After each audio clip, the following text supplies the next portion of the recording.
meu convidado de hoje é o arquiteto e urbanista Luiz André Vergara, empresário e também membro do Conselho do CAL. O programa CDL Entrevista vai para um rápido intervalo e volta já.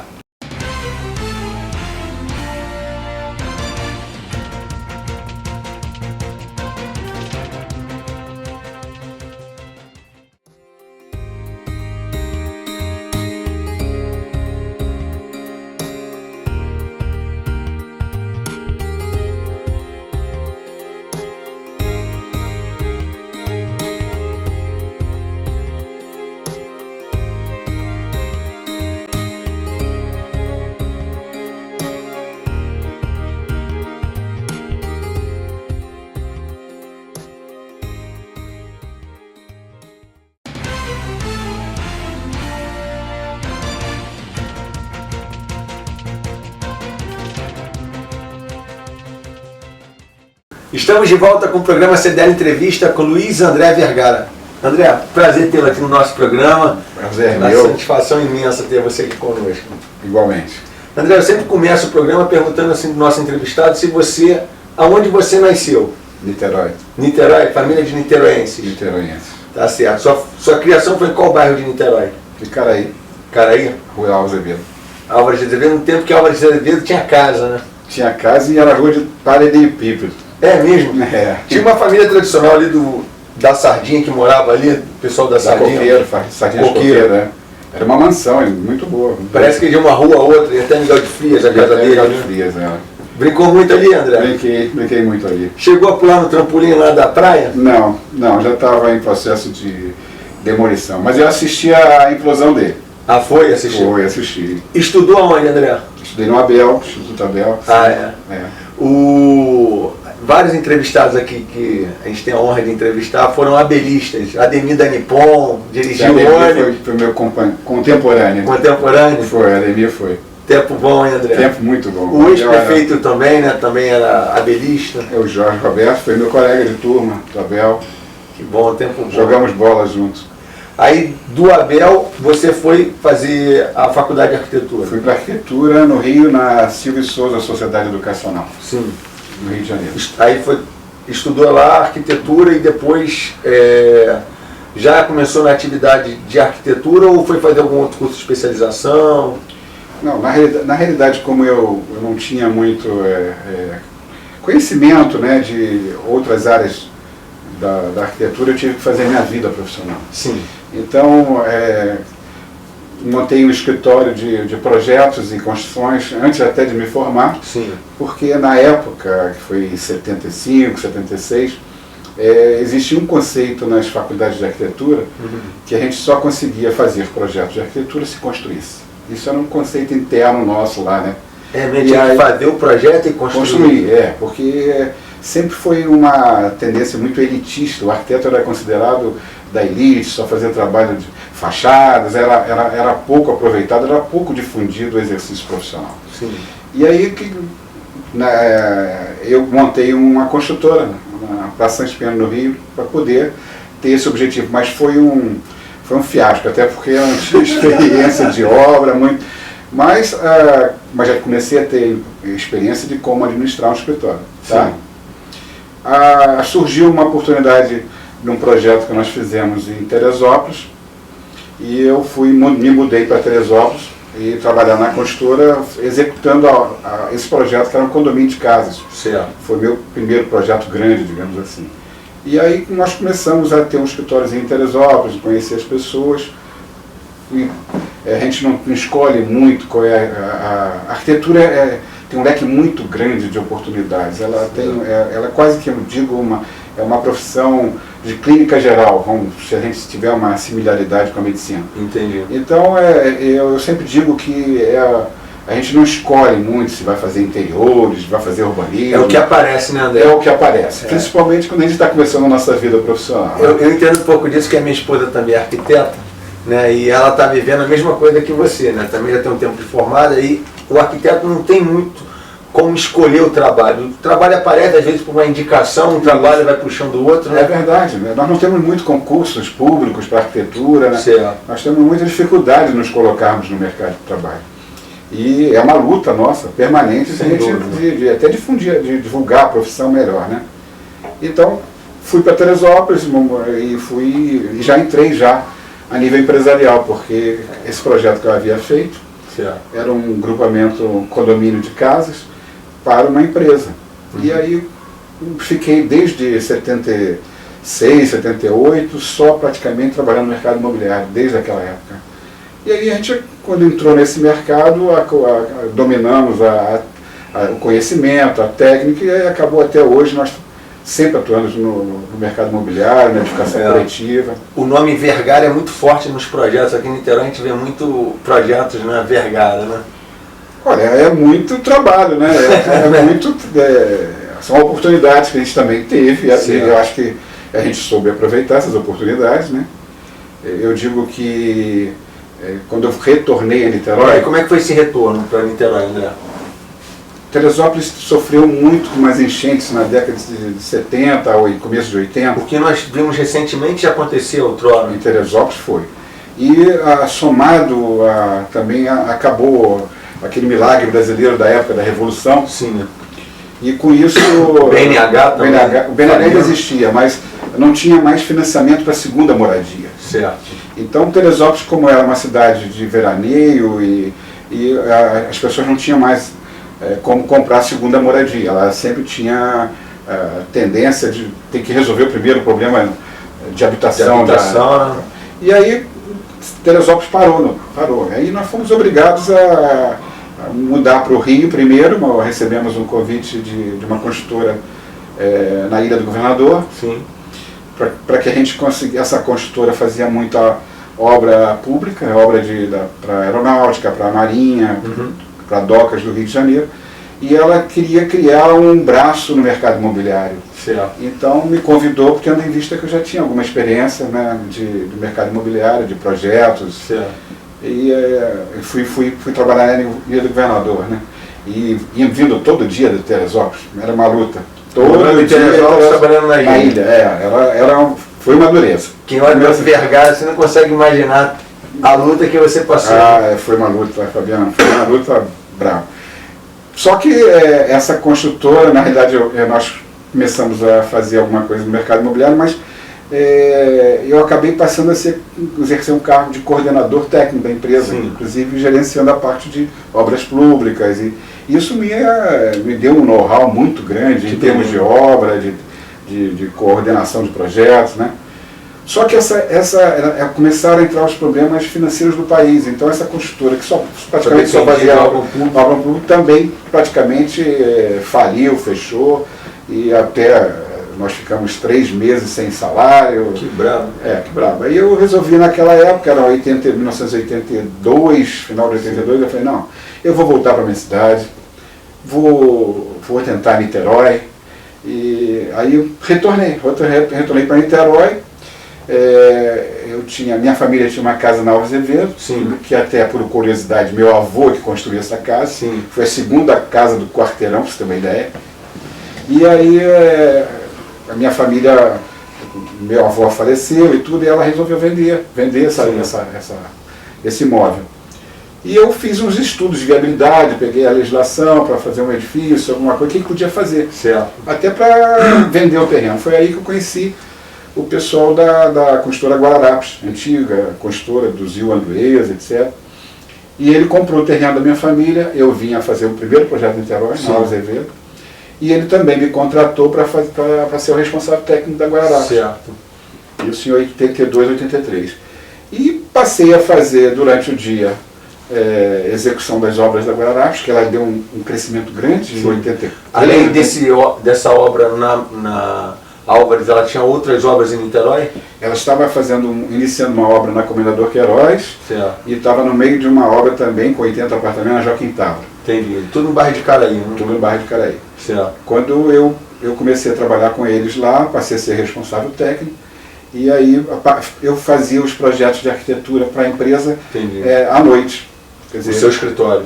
Na minha casa, não tinha nem escritório. Não, da Vergara, você não parou? Não tinha Vergara, No final de 84, e nós então fizemos a Dual Arquitetura no começo de 85. Sim.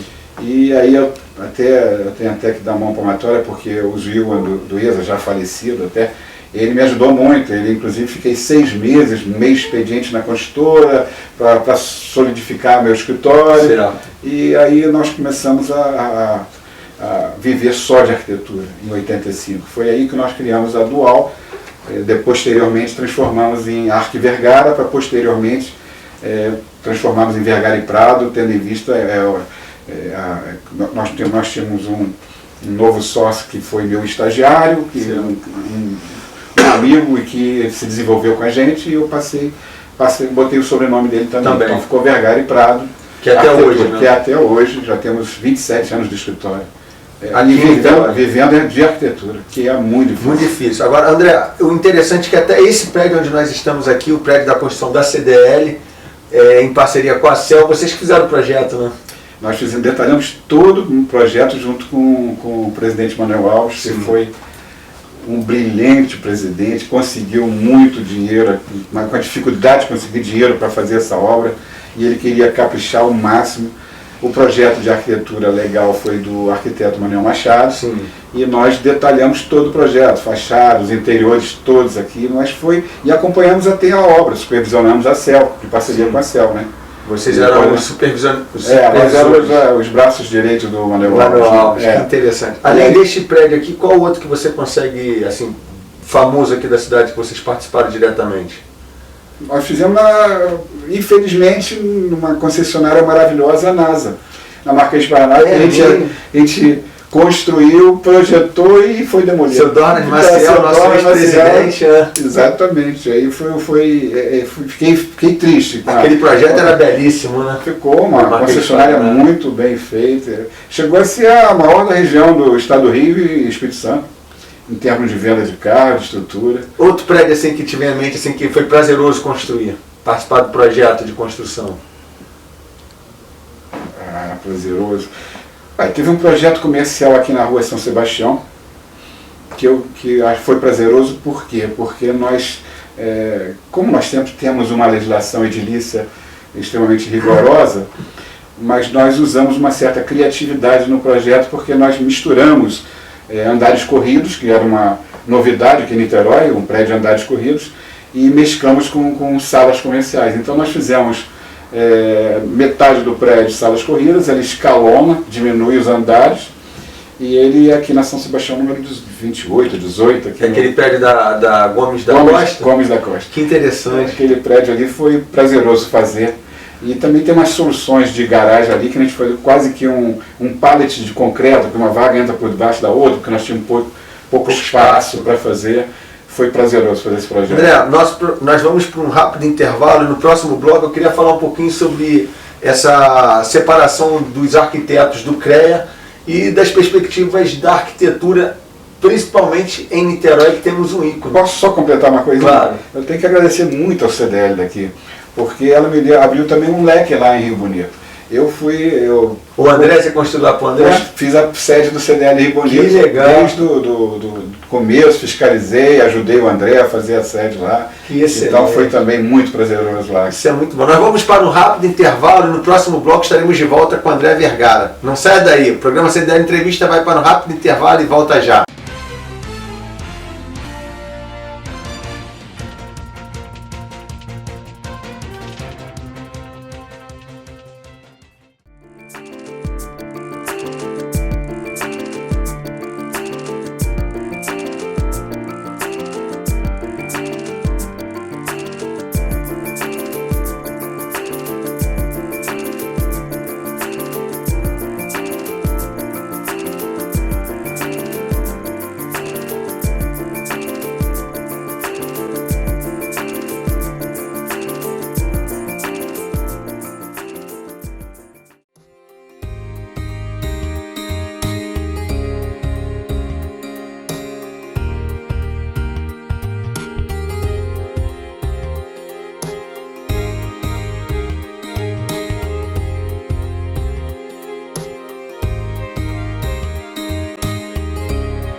Estamos de volta com o programa CDL Entrevista com o André Vergara. André, falávamos no último bloco a respeito dessa cisão que houve entre o CREA e a criação do CAL. Para quem está nos assistindo, muitos acadêmicos de arquitetura, acadêmicos de engenharia vão poder entender o porquê que houve essa cisão e quais os benefícios que você vai trazer para a categoria dos arquitetos e urbanistas.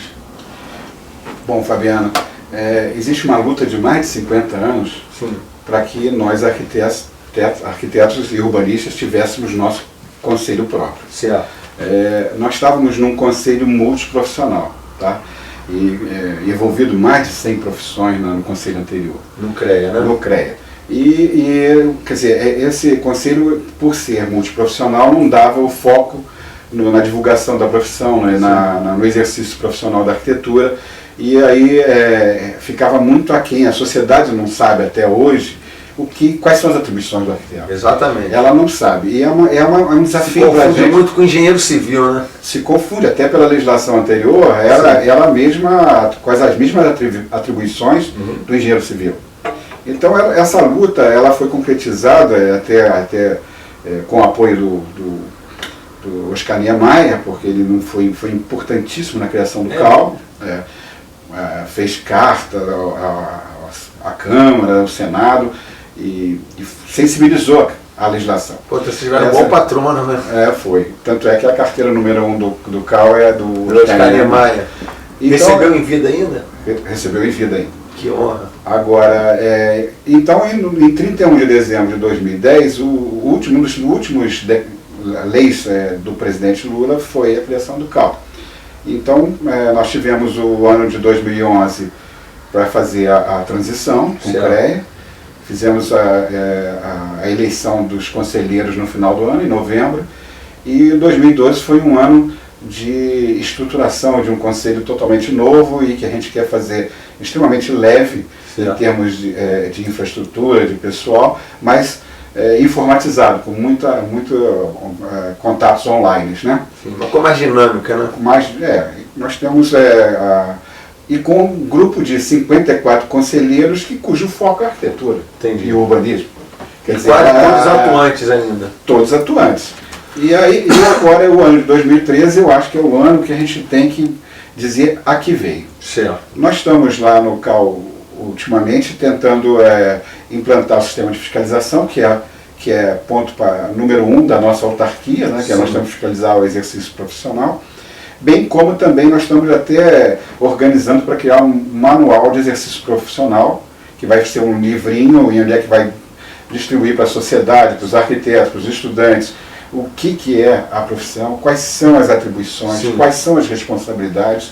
E isso nós queremos ver se até o meados do ano a gente consegue fazer esse livro para que a gente divulgue mais. O grande problema é aquilo que você falou, é divulgação. Nós temos que divulgar mais a nossa profissão. Agora, André, qual seria, em linhas gerais e uma coisa bem objetiva, qual é a principal atribuição do arquiteto, do urbanista e o que ele se difere de um engenheiro civil? Fabiano, a nossa formação como eu tinha dito para você anteriormente, que ela é meio... Nós somos praticamente generalistas. Sim. Então, os currículos das faculdades de arquitetura e urbanismo, elas vão ter que se adaptar à nossa lei. Certo. Porque a nossa lei ela foi muito abrangente. Correto. Então, ela permite que o arquiteto tanto projete como construa. Tanto projeta a arquitetura como projeta a estrutura, como projeta instalações. Sim. Quer dizer, isso na realidade ele é muito parecido com a engenharia civil. Tá? Aquela limitação de andares que o arquiteto... Isso não existe. Isso nunca existiu. Entendi. Isso digamos, uma lenda urbana, dizer que o arquiteto tem uma limitação. Nunca existiu. Eu ouvi dizer que era 7 andares arquiteto, de 7 para cima. Não existe isso. O que existe é que você tem que ter embasamento teórico, seja em pós-graduação, em mestrado, nas suas especialidades. Se você é um arquiteto que quer se especializar em cálculo estrutural, você tem que, pós a graduação, você se especializar. Perfeito. Se quer fazer projetos de instalações prediais, você também vai se especializar para poder fazer com competência e qualidade. Hoje em dia você vai ter que se responsabilizar pelo que você faz. Correto. Minha esposa, por exemplo, nesse caso, se especializou em acessibilidade. Pois é Então, quer dizer, nosso leque é muito grande. Sim. E o que nós achamos, e a gente tem discutido muito no CAL, é a adaptação dos currículos das faculdades de arquitetura para atender a nossa lei. A nossa lei é muito ampla. Entendi. Ela permite que o arquiteto faça muitas coisas. Agora, é preciso também que os currículos das faculdades se adaptem, para que ele possa fazer com responsabilidade e competência. Com certeza. Mas essas atribuições todas é que nós queremos divulgar muito para a sociedade, que afinal de contas a autarquia federal, que é o CAL, é exatamente para proteger a sociedade também. Certamente. Tá? Então esse é o desafio, esse é o nosso desafio que a gente vai tentar divulgar para a sociedade. Houve um caso emblemático daquele prédio que desabou no centro do Rio, por trás do Teatro Municipal, uma obra que estava sendo executada, parece que por uma administradora, né, onde foi feita algumas remoções de colunas que seriam estruturais do prédio, né, e aí quando houve o desabamento, a Defesa Civil foi chamada e tal, eles detectaram que havia iniciado uma obra sem a devida preocupação, somente com a questão estética da empresa e não com a questão estrutural do prédio. Isso acontece muito, André. E em tipo de construções como essa de bloco estrutural, que são principalmente as construções populares, Sim. aonde se faz o prédio todo ancorado nas paredes internas, não há, na meu entender, como consumidor, uma preocupação em educar as pessoas que estão comprando o prédio, que aquela casa que ele está morando ali não pode remover uma parede, sob pena de comprometer toda a construção. É uma responsabilidade da incorporadora e da construtora para esclarecer bem. Que eu tenho conhecimento, nos contratos de compra e venda de edificações que usam esse processo construtivo, está bem claro. A nossa preocupação até é, posteriormente, com o tempo passando, uma revenda e que não seja esclarecido como você diz, e pode ser prejudicial, realmente é. Mas o que nós temos de fiscalizar exatamente é o exercício legal, é que não tem um arquiteto nem um engenheiro, por exemplo, numa obra dessa que fez cair o prédio. Mas também não estava legalizado na prefeitura, não tinha alvará de licença, não tinha nada, não tinha fiscalização, ela estava sendo feita e totalmente irregular, né? É. Então E aí nesse caso, quando foi chamado lá, quem foi dar o lado foi o pessoal do CREA. Aí vocês também foram chamados, vocês também participaram do parecer técnico? Nós estávamos sendo criado, mas nós participamos naquilo que nós achamos que foi exercício legal da profissão. Nós não temos uma equipe como talvez hoje CREA tenha, de fiscalização de rua. Ainda não temos isso.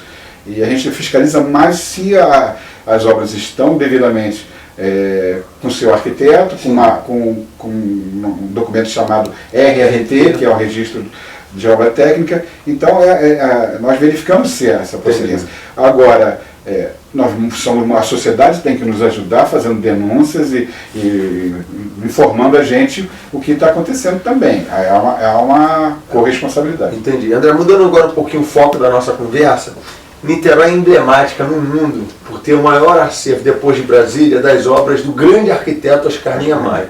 Com o falecimento deste homem que, sem dúvida nenhuma, entrou para a história não só do Brasil, mas do mundo, Niterói entra no contexto mundial de alta relevância, né? Você, como arquiteto, como é que você definiria as obras de Niemeyer em Niterói? As obras de Niemeyer em Niterói realmente dão uma visibilidade para o mundo, para o Brasil e para o mundo muito grande, isso é evidente. Eu acho que agora, até semana passada, o nosso prefeito Rodrigo Neves fez um decreto pegando um novo planejamento da área central de Niterói.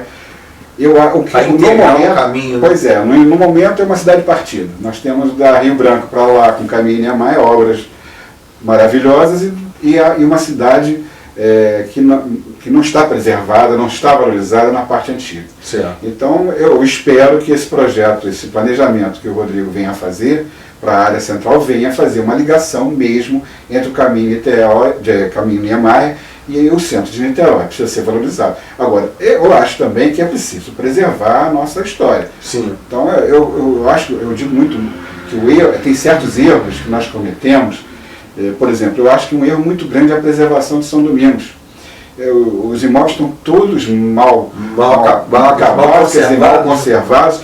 Uma praça que foi muito pessimamente estudada, acho eu, essa é uma opinião minha particular. Eu acho que aquela área merecia um projeto especial de urbanismo para valorizar a nossa história.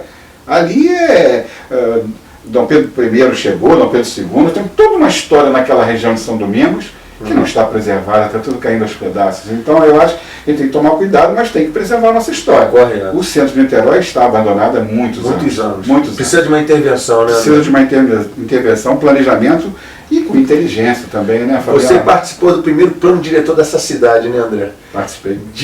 Da elaboração do primeiro plano em 92 até hoje, você viu a cidade evoluir ou a cidade involuir? Houve uma série de tentativas de evolução. Sim. O que eu acho, desde a época que nós fizemos o plano diretor, e até agora, né, já se vão lá 30 anos, né? Quase 31 anos. 31 anos, como o tempo voa. Eu fico triste é que as prioridades do plano diretor, as indicações de estudo do plano diretor de 92 não foram desenvolvidas. Então eu fico triste com isso, porque nós introduzimos conceito de controle de densidade na época e que não foram introduzidas. Nós deixamos a cidade crescer ainda sem um planejamento adequado, apesar de 2 planos regionais para a Praia da Bahia, um de 95 e outro de 2002. Sim. Um plano da região oceânica que eu acho que esse plano da região oceânica de 2002, no meu modo de ver, ele é totalmente oposto às diretrizes do plano diretor de 92, certo. Porque a ideia era que a gente valorizasse, focasse as pessoas e que as pessoas ficassem na região oceânica para evitar essa mobilidade que hoje nós temos. Sim. Então nós achávamos que tínhamos que incentivar hospitais. Mas lá eu tenho um negócio lá na região oceânica que é uma cidade dormitório lá em cima. Pois é, mas também as pessoas consomem aqui embaixo. Consomem por falta de incentivo. É difícil começar lá em cima. Pois é, eu acho que está faltando ainda um planejamento da região oceânica adequado, mas também não tem um hospital. Mas agora vai ter. Eu morei em 2013, em 2014, a Unimed Leste Fluminense está inaugurando um hospital maravilhoso ali, de alta complexidade, lá do Multicene. Então vai ter um grande hospital. Ok, mas em público. Teremos públicos também, certamente. Porque hoje a população de Niterói, ali da região oceânica e da região serrana, ali de Pendotiba, Baldeador, já tem uma camada populacional ali bem densa, né? Tem. O que a gente tem que fazer é evitar o êxodo, o pessoal vir tudo para Icaraí, que é o que está acontecendo. Eu acho que esse talvez tenha sido o grande erro das administrações de não estudarem adequadamente o plano diretor de 92. Foi uma equipe muito complexa e foi muito bem feita na época, quando o secretário era o João Sampaio e o prefeito era o próprio Jorge Roberto. Entendi. Mas foi muito bem feito, muito bem elaborado, muito bem estudado, mas não foi desenvolvido como deveria de ser. Agora, o nosso tempo está chegando ao fim, André, e uma pergunta que lhe faço. Você, como um arquiteto, uma pessoa muito experimentada, uma pessoa que o mercado imobiliário te respeita demais, até pelos projetos que você faz e assina, como você vê Niterói hoje e como é que você projeta Niterói para os próximos 10 anos? Você acha que a nossa cidade consegue entrar num novo prisma aí de desenvolvimento, de moradia mais acessível, uma coisa mais estruturada? Eu acho que nós atraímos muita gente de fora da cidade por ser uma cidade que tem uma condição de vida muito boa. Nós que somos de Niterói, né, sabemos que aqui é uma cidade maravilhosa, sem dúvida, onde é que a gente é como se fosse todos somos amigos é porque nós temos uma população na faixa de 500 mil habitantes, então ainda é uma cidade controlável sob o aspecto urbanístico. Só que ela tem problemas geográficos no entorno da Baía de Guanabara que faz nós sofrermos. Nós temos uma certa falta de mobilidade com a capital. Certo. Nós somos passagem de todas as cidades em volta, São Gonçalo, Itaboraí, Maricá, Saquarema, todo mundo passa por Niterói para o Rio. E isso faz com que nós soframos muito a mobilidade, nossos engarrafamentos. Eu não acredito, eu tenho uma opinião muito formada, eu não acredito que o adensamento que todo mundo pressionou lá de Jardim Caraí, dos edifícios, não é isso que faz com que nós temos uma cidade congestionada. Eu acho que falta um planejamento de todos os modais. Sim. Eu não acredito, por exemplo, aliás, acredito que o túnel vai aliviar a região oceânica. Eu acho que vai. Mas eu acho que nós temos que ter muitos outros elementos da região metropolitana para que daqui a 1, 2 anos depois do túnel aquilo já está saturado. Se a gente não tiver já que o Rodrigo sempre, até na campanha dele, diz que foi o primeiro governo que tem uma ligação, governo federal, estadual, sim. Então eu acho que ele tem um papel muito importante para desenvolver, que são os contatos e tentar conseguir que essa região metropolitana, em seus modais, em suas mobilidades, sejam planejadas para que não soframos, como estamos hoje em dia, entendeu? Com certeza. André, infelizmente nosso tempo já chegou ao fim. Quero agradecer muito a sua entrevista aqui ao nosso programa. Foi uma honra te entrevistar, principalmente sabendo que você foi o grande arquiteto que especificou todo esse prédio, inclusive a sala que nós estamos fazendo essa entrevista, desde da parte estrutural até as portas, o interior, os layouts. E o prédio é muito elogiado, e esse elogio eu quero compartilhar com você publicamente. Obrigado pelo seu trabalho que você presenteou a CDL. Obrigado pelo CDL também, a oportunidade, abriu muitas portas para mim. E eu acho que foi muito saudável trabalhar com o pessoal aqui do CDL, foi ótimo. Mais uma vez, ainda quero te cumprimentar, desejar a você muita sorte e mais sucesso ainda. Obrigado. O programa CDL Entrevista vai ficando por aqui. Até a próxima semana com mais um entrevistado especial para você.